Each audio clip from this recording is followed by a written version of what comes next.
Hello guys, good morning. So, ayan, so para sa mga suki ko po sa baboy dati. So, hindi lingid po sa inyong kalaman na natamaan nga po tayo ng ESF, kaya wala na tayong borsa ngayon, And patuloy pa rin na lumalaga na po yung ESF. Kaya wala po masyadong lumalabas na mga bor po ngayon. Kaya gusto ko pong i-promote sa mga suki ko po or sa mga nahihirapan maghanap ng bor. So, available na po ulit yung ating EI. So, yung insemination po. So, may pinagkukunan po tayo ng similya para ipagpatuloy pa rin po natin na mag-EI.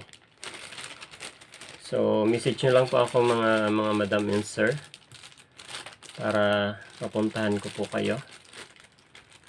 Para hindi po matigil yung production pa rin po natin ng baboy. Kasi magiging maapektuhan ulit yung supply po natin kapag matigil po.